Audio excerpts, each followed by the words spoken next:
Hello everyone, welcome to MBA पाठशाला. Hope you guys are doing well. So CAT 25 is finally done and dusted. खत्म हो गया है, सारे स्लॉट्स ओवर हो चुके हैं. जैसा भी तुम्हारा पेपर गया है, अब यहाँ से हमें आगे के एग्जाम्स पे फोकस करना है.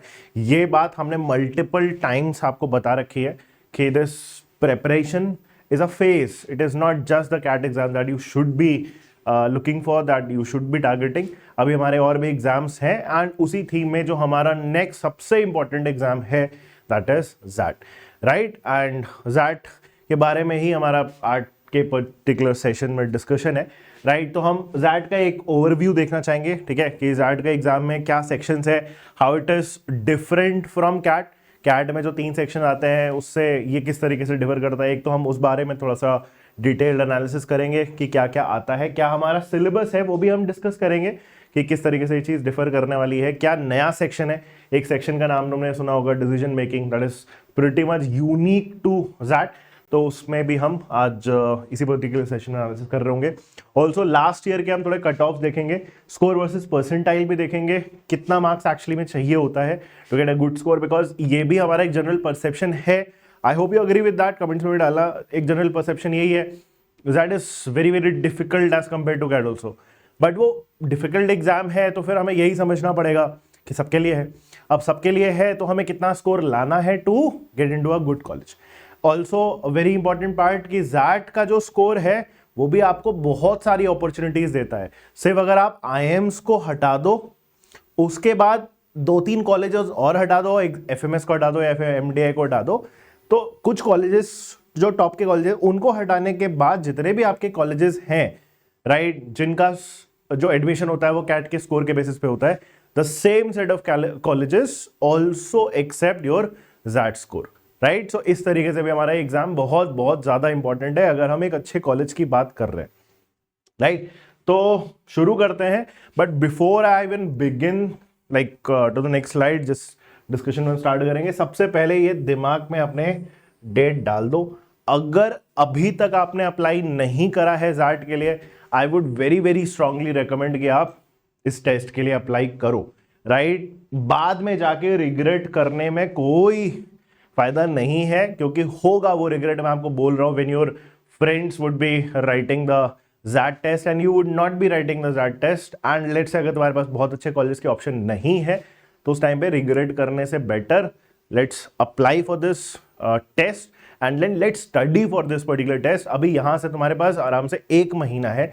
1 महीने में I promise you, and I have seen and I have personally coached a lot of students जो कैट में बहुत अच्छा परफॉर्म नहीं किए. I have seen examples, CAT में 82-83 परसेंटाइल था, they could not really make it to the good colleges CAT के score के बाद, बट उन्होंने यही विंटर्स में अपना टाइम स्पेंड करा while others were just frolicking around, speculating कि क्या होगा क्या नहीं होगा, चिल कर रहे हैं कि प्रेपरेशन हमारा डन है. वो ना करके हमने अपना दिसंबर अच्छी तरीके से स्पेंड करना है. So I have seen examples 82-83 percentile से they got us 97-98 percentile and eventually they ended up at XLRI Jamshedpur HR programs, but still that is definitely a lot better than a lot of top B schools also, right? So हमारा target अभी भी बड़ा होना चाहिए. आओ उसी theme पे हम थोड़ा सा डिस्कस करते हैं. तो सबसे पहले मैं तुम्हें ये दिखा देता हूं कि हमारा जो पेपर का पैटर्न है, कितने क्वेश्चंस के सेक्शन में आते हैं, वो वाला पार्ट जरा हम एक बार डिटेल में देख लेते हैं. सो ओवरऑल अगर आप नोटिस करोगे तुम्हारे पास पेपर के 2 पार्ट्स है, राइट. ये पूरा जो पेपर है आपका 2 पार्ट्स में डिवाइडेड है, पार्ट 1 एंड पार्ट 2. पार्ट 2 को हम अभी सेपरेटली देख लेंगे. जो पहला हमारा अप फ्रंट जो सेक्शन स्टार्ट होगा दैट इज पार्ट 1. और पार्ट 1 में अगर आप पहला डिफरेंस देखोगे ना विद रिस्पेक्ट टू कैट, तो कैट में क्या है, आपके पास तीनों सेक्शंस का जो सीक्वेंस है ऑलरेडी डिसाइडेड है कि पहले तुम्हारा VRC आएगा, फिर तुम्हारा LRD आएगा और फिर तुम्हारा क्वांट आएगा. उसमें एक प्रॉब्लम ये है कि बहुत बार हमारा अगर कोई लेट्स से सेक्शन स्ट्रांग नहीं होता है तब भी मुझे उसमें टाइम इन्वेस्ट करना ही पड़ता है. If you would have given like if you would have been given a choice कि लेट्स से मेरा VRC स्ट्रेंथ नहीं है, तुम VRC के 40 मिनट में तुम 10-15 मिनट टाइम स्पेंड करके बचा हुआ 10-12 मिनट 10-15-20 मिनट जो भी तुम्हारा बच रहा है उसको तुम अगर दूसरे सेक्शन में इन्वेस्ट कर सकते हो, you would have definitely taken a choice. I hope you would agree with that. वो फ्लेक्सिबिलिटी आपको कैट नहीं देता, वो फ्लेक्सिबिलिटी आपको एक्चुअली में जैट देता है। एंड इसीलिए personally I feel XAT is a way better exam than CAT, क्योंकि यहां पे जो तुम्हारी स्ट्रेंथ है तो उस पर एक्चुअली में मैक्सिमाइज कर सकते हो, जो तुम्हारी वीकनेसेस है उनको मैनेज कर सकते हो। तो मैनेज करने के करस्पॉन्डिंग जितना टाइम आप देना है उतना दे दो, और बाकी जो टाइम है आप उसमें आराम से मैक्सिमाइज कर सकते हो, right. On that front this paper is definitely good, right. So part 1 में हमारे पास टोटल मिला के 170 मिनट्स होते हैं। दैट्स अ लॉट 170 मिनट्स है, और इसमें हमारे पास 3 सेक्शंस आते हैं। The first one is VNLR, verbal ability and logical reasoning, right. इसमें बेसिकली जो लॉजिकल रीजनिंग है वो आपका verbal ability based logical reasoning है, right. Critical thinking, critical reasoning involve, आपकी रीजनिंग एक्चुअली में इन्वॉल्व होती है, राइट। इसमें आपको कभी भी वो वाले LR के क्वेश्चंस वगैरह आते हुए नहीं दिखते हैं, right. So verbal ability and logical reasoning. Then the second section that is actually the core part of that paper, जो किसी और पे एग्जाम में नहीं आता है, दैट इज डिसीजन मेकिंग। अभी मैं उसको थोड़ा और डेप्थ में बताऊंगा। The third section would be Q&A, quantitative aptitude and data interpretation. Q&A का बेसिकली आपका इसमें मिक्स आता है। So if I actually start with the number of questions, so VRC में टोटल तुम्हारे पास 26 क्वेश्चंस आते हैं, राइट। VLR बोलना चाहिए, VRC नहीं बोलना चाहिए। 26 क्वेश्चन। इसमें हमारे पास क्या होंगे? The VLR section encompasses critical analytical reasoning, जो मैंने आपको बताया। इसमें ना आपके RCs आते हैं, प्योरली डेप्थ बेस्ड RCs आते हैं, जिसमें आपको critical thinking skills definitely apply करनी पड़ती है। CR के कोर प्रॉब्लम्स भी आते हैं, critical reasoning, weakening the argument, strengthening the arguments, ये एलिमेंट तुम्हारा RCs में भी इन्वॉल्व हो जाता है। देन इसमें तुम्हारे पास vocab based questions, grammatical questions, right, parajumble, cloze test वगैरह, ये सब जो वर्बल एबिलिटी वाला पार्ट है वो भी आपको इसमें देखने को मिलता है। With respect to the difficulty level of this particular section as compare to CAT, वहां पे उस पर्टिकुलर फ्रंट पे मैं आपको डेफिनेटली ये बोलूंगा कि हाँ, this is definitely tougher than CAT. यहां पे आप इजी रीडिंग कभी भी फाइंड नहीं करोगे, राइट। कुछ क्वेश्चंस में मिल सकता है, वर्बल एबिलिटी के क्वेश्चंस में आपको इजी लेवल के क्वेश्चंस मिल सकते हैं, बट अगर हम RCs की बात करें तो RCs का डेफिनेटली जो लेवल रहता है, कॉम्प्लेक्सिटी रहती है, द आइडिया इन्वॉल्व और जो लैंग्वेज इन्वॉल्व रहती है, it is a bit notch tougher than CAT. तो यहाँ पे आपको डेफिनेटली एफर्ट लगाना पड़ता है। तो ऑब्वियसली बात है यार, ये जो 1 महीना है इसी में हम ये एफर्ट लगाते हैं, क्योंकि ऐसा नहीं है you will have to start from zero. ये बहुत इंपॉर्टेंट है यार चीज समझना कि you are not going to start from zero. जितना आपने कैट के लिए RCs वगैरह प्रैक्टिस करी है, that is eventually going to help, but वो आपके जैट की प्रिपरेशन को 70-80% ही कवर कर पाया है। बाकी जो 20-30% है वो डेंस रीडिंग, कॉम्प्लेक्स रीडिंग और मोर अराउंड क्रिटिकल थिंकिंग, वो आपका पार्ट अभी भी आपको थोड़ा सा इंप्रूव करना बाकी है, उस पर काम करना बाकी है, जो हम बेसिकली आपको कराएंगे, राइट। तो उस चीज पे वही बचा हुआ 20-30% आपने इवेंचुअली क्या करना है, काम कर रहे हैं in the next 30 days, right. So ये है तुम्हारा VRC का सेक्शन। सबसे ज्यादा क्वेश्चन इसी में मोस्टली आते हैं आपके। सेकंड उसके बाद आपके क्वांट में आएंगे, but 26 question, that is a huge number. देन आता है हमारा DM का सेक्शन, that is decision making. Now इसमें देखो है क्या, you can actually go and read this particular description. ये एक्चुअल में जैट का डिस्क्रिप्शन है, बट अगर मैं तुम्हें समझाऊं, इसमें बेसिकली ना आपके एथिकल सिचुएशंस आपके सामने प्रेजेंट करे जाते हैं। Let's say you are the stakeholder of a company, right, you are the stakeholder in any random context, जहां पे कोई एक बिजनेस सिचुएशन भी प्रेजेंट करी जा सकती है, एथिकल सिचुएशन भी प्रेजेंट करी जा सकती है, राइट। वहां पे आपको क्या करना होता है, you have to justify all the stakeholders कि मेरे ये करने से इस स्टेक होल्डर को सेटिस्फाई करना है, तो मेरा इन ऑप्शंस में से क्या डिसीजन होना चाहिए। That is the idea behind decision making. A very interesting section. इस पूरे 1 महीने में आप इस चीज पे बहुत टाइम इन्वेस्ट करने वाले हो। एंड बहुत लोगों को ये लगता है कि decision making it is a game of chances, right, कि मेरा मन करा, आपने ये डिसाइड कर लिया, ये भी तो सही है, ये भी तो सही है। That is pure luck, that is sure luck. But ऐसा है, डिसीजन मेकिंग आपको सीखना पड़ेगा। Unless and until you know how a statement becomes a right statement, a decision by the way, yeah, where our decision is not the most appropriate decision, इसके लिए आपको सीखना पड़ेगा कि कैसे हम एनालाइज करते हैं, स्टेक होल्डर्स को कैसे हम जस्टिफाई करते हैं, सेटिस्फाई करते हैं, कैसे करते हैं, also identify the stakeholders, कौन हमारा इस पर्टिकुलर बिजनेस सिचुएशन में कौन हमारा मेजर स्टेक होल्डर है, उसको आइडेंटिफाई करना और उसके बाद उसको सेटिस्फाई करना, वो बहुत क्रूशियल एलिमेंट्स होते हैं। तो ये सब पूरा प्रोसेस होता है जो आपको सीखना पड़ता है। बट हाँ, 1 महीना डिसीजन मेकिंग को मास्टर करने के लिए एनफ टाइम है, एब्सोल्युटली गुड टाइम, राइट। चलो, तो ये हुआ तुम्हारा दूसरा सिचुएशन। इसमें बाय द वे तुम्हारे पास जैसे number based decision, business decisions भी लेने पड़ते हैं। कभी कभी कुछ क्वेश्चंस ऐसे आते हैं जहां पे लाइक न्यूमेरिक वैल्यूज इन्वॉल्व रहती है कि इस डिसीजन को लेने से इतने चीज के 10% चांसेस है, इस पर्टिकुलर डिसीजन अगर लेंगे तो इसके 5 to 10% चांसेस है, but it has its own repercussions. तो हमें कौन सा बेटर सिचुएशन पड़ेगा? तो नंबर बेस्ड डिसीजन मेकिंग भी होता है, एथिक्स बेस्ड डिसीजन मेकिंग भी आपका होता है। दोनों टाइप के आपके डीएम के क्वेश्चंस आपको प्राइमरीली मिलते हैं। Then comes the QA section. Now QA section में सबसे बेस्ट चीज मैं तुम्हें बताऊं, कैट के सेक्शन के लिए आपने जितनी क्वांट पढ़ी है ना, वही सेम चीज आपको यहां पे भी मिलेगा। प्राइमरीली आपको अरिथमेटिक यहां पे भी ज्यादा मिलेगा, एलजेब्रा नेक्स्ट हाईएस्ट, उसके बाद फिर modern maths, number system, geometry, वो सबका आपको मिक्स यहाँ पे देखने को मिलता है, राइट। तो अगर आप सेक्शन देखो तो इसमें अरिथमेटिक है, एलजेब्रा है, ज्योमेट्री है, मेंसुरेशन है, मॉडर्न मैथ्स है, जो वही जो आपके कोर सेक्शंस हैं। इसमें भी आपका कोऑर्डिनेट ज्योमेट्री आ सकता है। तो कैट में वो मैक्सिमम 1 क्वेश्चन आता है, 2 क्वेश्चन मैक्सिमम आ सकता है, फिर भी बहुत रेयर है 2 क्वेश्चन आना। तो उसी तरीके से जो छोटे छोटे और टॉपिक्स आपने कैट के टाइम पे प्रिपेयर करे हैं वो भी यहाँ पे है। तो आपकी स्ट्रैटेजी फॉर एग्जांपल इस पर्टिकुलर सेक्शन को ये लेके यही है कि जो भी आपने कैट में पढ़ा है ना, उसको स्टार्टिंग में रिवाइज कर लो 1 हफ्ता 10 दिन, और उसके बाद भर भर के आप इन्हें क्वेश्चंस प्रैक्टिस करो। पीवाईक्यू सॉल्व करने हैं जो आपको क्लासेस में कराया जाएगा, जो हम कराएंगे आपको, वो क्वेश्चंस प्रैक्टिस करना है। You just have to practice a lot of quality questions in the 30 days and you basically good to go with respect to QA, right. और इसी पर्टिकुलर सेक्शन में आपको डीआई के सेट्स भी मिलते हैं। तो नॉर्मली आपका जो डिस्ट्रीब्यूशन रहता है ना, इस 28 में आपको 3 डीआई के सेट्स मिलते हैं। अब वो जो डीआई है that could be pure calculative DI also, उसमें थोड़ा बहुत स्टेटिस्टिक्स के एलिमेंट्स भी आपको इन्वॉल्व होते हुए दिख सकते हैं। फॉर एग्जाम्पल मीडियन या फिर मोड या फिर मीन, वो एलिमेंट्स के अराउंड भी बन सकता है। नंबर बेस्ड कुछ भी आपका लॉजिकल डीआई का एलिमेंट है वो सब भी आ सकता है। फॉर एग्जाम्पल लॉजिकल डीआई भी हो सकता है इसमें इन्वॉल्व, हो सकता है आपको इसमें गेम्स एंड टूर्नामेंट्स भी मिल जाए। सो ये सारे सिचुएशंस आपके डेफिनेटली इसमें पॉसिबल रहते हैं। तो बात ये है कि इसमें जो आपने एलआरडीआई में चीजें सीखी है ना कैट के सिलेबस के टाइम पे, वही सेम चीज आपको यहाँ पे अप्लाई होते हुए दिखेगी।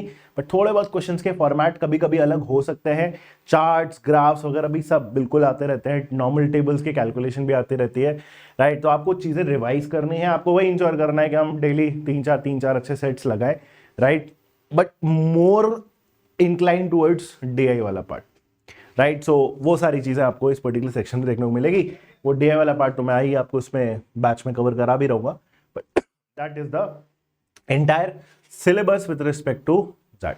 तो ये है तुम्हारा पहला section, part 1 of this particular paper. और जो दूसरा पार्ट है वो तुम्हारा क्या है, जीके है। जब पार्ट 1 एंड हो जाता है तो उसके बाद पार्ट 2 स्टार्ट होता है, and that is a total of 10 minutes, 20 questions approximately आपके आते हैं, 20 ही आते हैं, राइट। और इसमें जो एरियाज है, इसमें 8 क्वेश्चन तुम्हारा स्टैटिक जीके का है, जो चीजें फिक्स्ड है, वेरिएबल नहीं है, और बाकी जो तुम्हारे 12 है वो करंट अफेयर्स पे बेस्ड होते हैं। तो अगर आप लाइक लास्ट 5 to 6 months के भी अगर आप जीके देख लेते हो, करंट और स्टैटिक मिला के, स्टैटिक तो आप कोई भी पुरानी बुक से कवर कर सकते हो, जो चीज़ें फिक्स्ड है पुराने टाइम की बुक्स, ऑथर्स टाइप वैसी चीज़ें।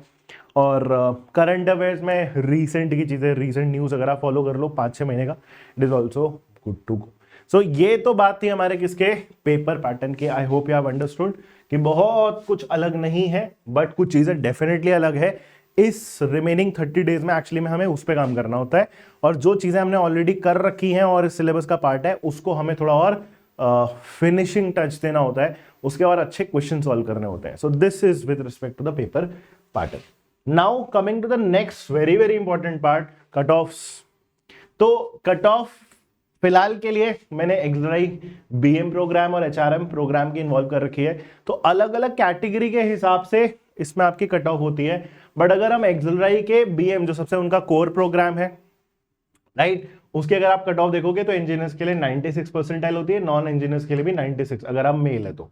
फीमेल में चाहे आप इंजीनियर हो या फिर नॉन इंजीनियर हो, वो कट ऑफ हमारी क्या हो जाएगी 91 percentile. That is the overall. But यहाँ पे अब यहाँ पे देखो बहुत इंपॉर्टेंट है, ये जो अभी मैंने आपको कट ऑफ इसको मैंने अलग क्यों बता रखा है, बिकॉज एक्सेलराई में आपका इंडिविजुअल सेक्शन की भी कट ऑफ एक्चुअली में मैटर करती है, ये चीज ध्यान रखना। राइट, एक्सेलराई में ओवरऑल तो मैटर करता ही है, बट जैसे आईएम्स में होता है कि आपको सेक्शनल कट ऑफ भी क्लियर करनी पड़ती है, तो एक्सेलराई में आपकी सेक्शनल कट ऑफ भी होती है। तो जैसे क्यूए के लिए अगर आप इंजीनियर्स की बात करोगे तो 88 परसेंटाइल है, वीआरसी में 80, वीएलआर बोलना चाहिए 84 परसेंटाइल है, और डीएम में आपका सेम 84 परसेंटाइल है। वहीं पे अगर आप फीमेल्स के लिए देखो, either she is a engineer और अ नॉन इंजीनियर, तो फीमेल में ओवरऑल आपका 91 है, क्यूए में आपका 82 है, 80 वीएलआर में है, और आपका 80 क्या है डीएम है। दिस इज एक्सेलराई बीएम के कट ऑफ्स, ठीक है।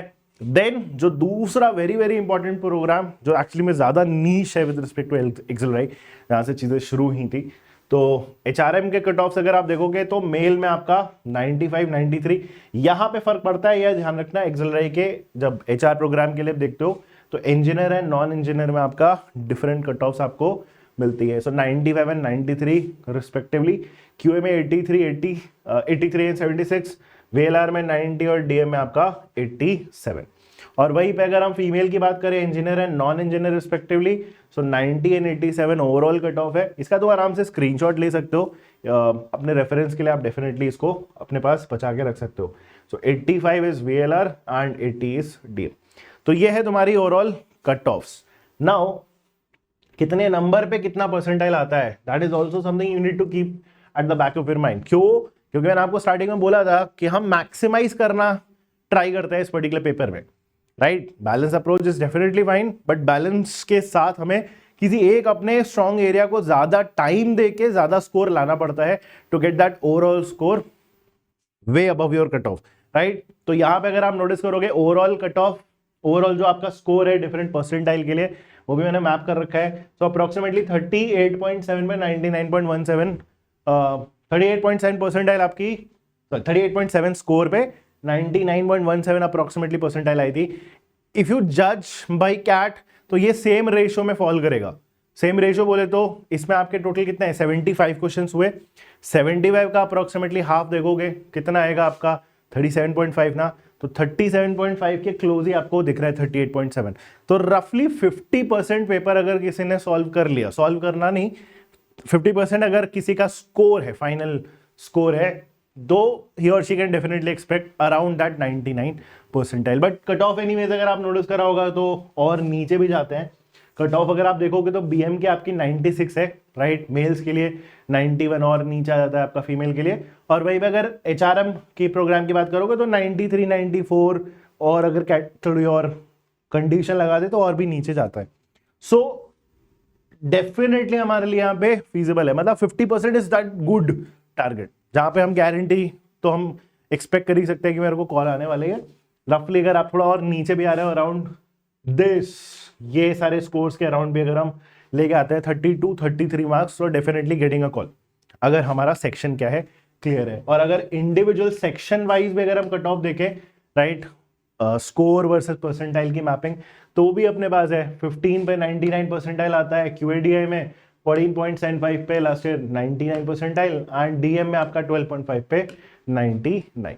बट कहीं ना कहीं अगर आप अप्रोक्सीमेटली देखो, कट ऑफ भी क्लियर करना है और अगर आपको ओवरऑल भी क्लियर करके रखना है, तो कहीं ना कहीं आप 9.5 के अराउंड देख रहे हो तीनों सेक्शंस में। अगर एक्सेलराई की बात कर रहे हैं 9.5 के अराउंड आप तीनों सेक्शंस में अप्रोक्सीमेटली टारगेट करो, बट ओवरऑल एटलीस्ट आप 33 34 के ऊपर ही रखोगे, तभी आपको क्या आने वाली है, कॉल आने वाली है। तो इसीलिए कट ऑफ अगर आप कर रहे हो 9.5 9.5 9.6 9.4 टाइप्स रहेगा, अगर उसको ट्रिपल कर दें तीनों सेक्शन में तो 28 मार्क्स के अप्रोक्सीमेटली जाएगा। तो आपको किसी एक सेक्शन में या एटलीस्ट दो सेक्शन में आपको थोड़ा सा मैक्सिमाइज करना पड़ेगा, 11 12 रॉ स्कोर भी लाना पड़ेगा to get that overall score reach around that 33 34 marks, and 170 minutes available है, बिल्कुल हमारे लिए क्या है, फीजिबल है। So I hope you have a very very clear idea कि मेरे को कितना स्कोर टारगेट करना है, अगले एक महीने में कितना मेरे को पुश करना है। और ये सब मॉक्स जब हम लिखते हैं तो उसी टाइम पे हमें धीरे धीरे धीरे धीरे उस चीज में इंप्रूवमेंट करना पड़ेगा, और इंप्रूवमेंट होते हुए दिखेगी। जैसे जैसे आप मॉक्स लिखते जाओगे वैसे वैसे आपको और बेटर आइडिया लगते जाएगा कि ये आपकी वीकनेस है, इसको इस तरीके से अप्रोच करेंगे।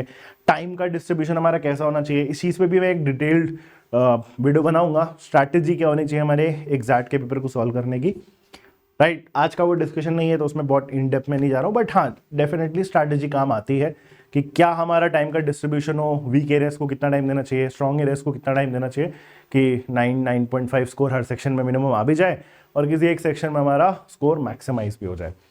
नाउ ये जो स्लाइड है ना, ये बहुत इंपॉर्टेंट, क्योंकि मैंने आपको स्टार्टिंग में बोला था there is still an incentive left for applying for that. क्योंकि आप सिर्फ अगर आप आईएम्स को हटा दो और एक दो टॉप कॉलेजेस जो है उनको अगर आप हटा दो तो जैट के थ्रू भी आपको बहुत अच्छे कॉलेजेस मिलते हैं। Top B schools accepting XAT score, वो भी आपको फिर भी एक अपॉर्चुनिटी अभी आपके पास है। CAT was not the only exam in this journey. तो अगर हम जैट के स्कोर्स वाले कॉलेजेस को देखें, अगर आप एक्सलराई को हटा दो फॉर एग्जांपल, क्योंकि ये तो हमने चलो डिस्कस कर लिया, तो एक्सलराई में आपका जो ओवरऑल का कट ऑफ था वो 96 प्लस है, तो उसमें आपका इंडिविजुअल कट ऑफ भी है। बट अगर आप जैट को एक्सलराई को आप एक सेकंड के लिए साइड कर दो, बाकी कॉलेजेस को अगर आप देखो, और तुम्हारा ध्यान डेफिनेटली यहां होना चाहिए क्योंकि ये आपके लिए बहुत इंपॉर्टेंट है, बाकी कॉलेजेस में सेक्शनल कट ऑफ नहीं होती है। तो अगर आपका कोई सेक्शन मान लो तुम कह रहे हो यार वीआरसी बड़ी डिफिकल्ट आती है, मेरा क्वांट एंड डीएम चल जाएगा, या अगर आप बोलते हो मेरा क्वांट स्ट्रेंथ नहीं है, बिकॉज मैक्सिमम लोग को मैं देखता हूं जैसे नॉन मैथ्स वाले तो ये बोलते हैं कि क्वांट मेरा फोर्टे नहीं है, कैट से थोड़ी और डिफिकल्ट आ रही है, तो वो तो और नहीं होगी जब कैट वाली नहीं हो रही थी। तो कोई प्रॉब्लम नहीं है उस चीज में, अगर आप क्वांट में 2-4 क्वेश्चन भी निकाल लो, इतना कि बस वो बफर मार्क्स आपको क्रिएट करके दे दे, और आप मैक्सिमम टाइम अपने बाकी दोनों सेक्शन में अगर आपकी रीडिंग वाली स्किल्स बेटर है तो आप आराम से वहां से मैक्सिमाइज कर सकते हो। एंड इजीली अगर आप देखो आपको ऐसे कॉलेजेस फिर भी मिलेंगे जो आपको कैट के थ्रू 90 परसेंटाइल के रेंज में मिलते हैं। जैसे अगर आप नोटिस करो फिर से 4 है आपको वही, इसमें भी 88 परसेंटाइल चाहिए ना, राइट। कैट में भी आपको अप्रोक्सीमेटली उतना ही चाहिए होता है, 88 से 90 के रेंज में 4 में एडमिशन होते हैं। अगर 88 परसेंटाइल अगर आपको लाना है अप्रोक्सीमेटली तो कितना मार्क्स चाहिए होगा, 89.24 27.1 मार्क्स पे आया था ना, तो रफली आप 27 मार्क्स ही तो बात कर रहे हो। 75 में से 27 मार्क्स भी अगर आप लेके आते हो तो आपको 87-88 परसेंटाइल मिलेगा। सेक्शन क्लियर नहीं है कोई बात नहीं, ओवरऑल तो आएगा। अगर आपका 87-88 परसेंटाइल है तो आपके पास फिर भी बहुत सारे ऑप्शंस आते हैं, इरमा भी है, आईएमडी गाजियाबाद भी है, 4A भी है। उसके नीचे वाले तो automatically GIM Goa average packages 14.87, very very good college, very very good and decent B school, उसका भी आपके पास ऑप्शन रहेगा। इनकी परसेंटाइल तो और कम चली जाती है। तो ये चीज आपको बहुत इंपॉर्टेंट है समझना कि नहीं भी फोड़ोगे ना, बट अगर आप जैट के लिए एक महीना पढ़ लोगे अच्छे से ना, तो एक अच्छी परसेंटाइल, एक डिसेंट परसेंटाइल ला के you will eventually enter a very very good and decent B school, famous B schools जहां पे पढ़ाई होती है और एडमिशन होते हैं और उसके बाद प्लेसमेंट भी होती है, अच्छी प्लेसमेंट। तो वो भी आपके पास अभी भी रूट खुला हुआ है। अब वो तुम्हारी चॉइस है, आप ये एक महीना एफर्ट करने के लिए तैयार हो कि नहीं हो। और मुझे जरा कमेंट्स में ये चीज जाननी है आज, कितने लोग अभी भी एक महीना एफर्ट डालने के लिए तैयार है, क्योंकि यहां से मैं आपको बोल रहा हूं 50% जनता कैट को जो लिखती है 50% जनता गायब हो जाती है, या फिर मन नहीं लगता। Is the very very basic reason they find कि अरे अब और पढ़ाई नहीं हो सकती, साल भर हमने पढ़ लिया, कैट में जो होगा वो हम एक्सेप्ट कर लेंगे। That complacency factor tries to creep in. अगर ये चीज आप साइड रख सकते हो तो I promise you on that front कि आप अगर ये एक महीना एडिशनल एफर्ट डाल दो, आप इवेंचुअली फिर भी एक अच्छे बी स्कूल में पहुंच जाओगे, शायद आप जिसके थ्रू कैट में पहुंचते। अगर तुम्हारा फॉर एग्जाम्पल, और मैं आपको ये भी एग्जाम्पल दे रहा हूं, जैट का एग्जाम बहुत लोग के लिए रिडेम्पशन का एग्जाम होता है। Redemption, I hope you understand. तो बहुत लोग के लिए जैट रिडेम्पशन का एग्जाम होता है। I have seen people getting 96-97 percentile in CAT. Engineer से कॉल वगैरह नहीं आई, राइट, नहीं आई, बट स्टिल उन्होंने जैट फोड़ा, और जैट फोड़ने के बाद एक्सेलराई पहुंचे, एक्सेलराई का BMHRM जो भी मिल जाए, and eventually they are landing at good like packages. अगर आप नोटिस करो एक्सेलराई की एवरेज पैकेज ही आपकी 32.7 है। एक्सेलराई इतना हाइप्ड कॉलेज नहीं है जितना कैट के आईएम्स होते हैं, तो बस वही थोड़ा सा वो उस चीज़ में लैक कर जाता है। The entire hoopla is around CAT CAT CAT CAT CAT, कोई जैट के बारे में बातें नहीं करता। मैं कर रहा हूँ बिकॉज रियलिटी यही है, XAT deserves more attention from you guys, right? So I hope सबको समझ में आया कि एग्जाम लिखना है, पढ़ाई करनी है ना। पढ़ाई कैसे करनी है उसका भी डिटेल वीडियो मैं आपको दूंगा, बट अभी फिलहाल के लिए हमारा जो जैट का बैच आ रहा है, I am definitely promoting that, क्योंकि अभी आपको 1 महीना एक स्ट्रक्चर्ड तरीके से प्रिपरेशन करनी है, तो वो हमारा फैकल्टी पूल आपको डिटेल तरीके से क्लासेस कराएगा। कैट में भी जैसे क्लासेस होती है वैसी हमारी जैट की भी क्लासेस होंगी। तो जैट का बैच अपन का फर्स्ट से ही स्टार्ट हो रहा है, राइट? इसमें more than 100 hours of live classes होंगी जब तक आपका एग्जाम चल रहा है, राइट? जनवरी में जब तक आपका एग्जाम होगा तब तक हम रेगुलर क्लासेस रहेंगी, topic test and practice sheets मिलेंगे, और इसमें हम सारे सेक्शंस की प्रिपरेशन कराएंगे। कुछ सेक्शन होंगे जो प्रैक्टिस ओरिएंटेड ज्यादा रहेंगे क्योंकि उसकी क्लासेस ऑलरेडी पीछे हो चुकी है, आपने प्रिपेयर कर रखा है। कुछ चीजें हैं जो स्क्रैच से आपको सिखाई जाएंगी, फॉर एग्जांपल डीएम हो गया, तो डिसीजन मेकिंग की आपकी बिल्कुल नीश तरीके से क्लासेस होंगी, बिल्कुल बेसिक से स्टार्ट होगा, राइट? एंड इसमें आपको 12 फुल लेंथ मॉक टेस्ट भी मिलेंगे। Again a very very crucial aspect of your preparation. Faculty pool में करिश्मा मैम, हिमांशु सर, मैं आपको पढ़ाऊंगा, Udit sir and Mohit sir, right? ये फैकल्टी पूल रहने वाला है इस पर्टिकुलर बैच का। नाउ करेंटली जो प्राइस है आपका 2399 है। अब ये करेंटली ऑफ चल रहा है, ये ऑफर करेंटली तो 100 लर्नर्स के लिए था, बट हमने ये भी डिसाइड करा है इसको 3rd तक हम लाइव रखने वाले हैं। सो 3rd तक अगर आप एनरोल करते हो तो आपको ये 20% डिस्काउंट मिल जाएगा।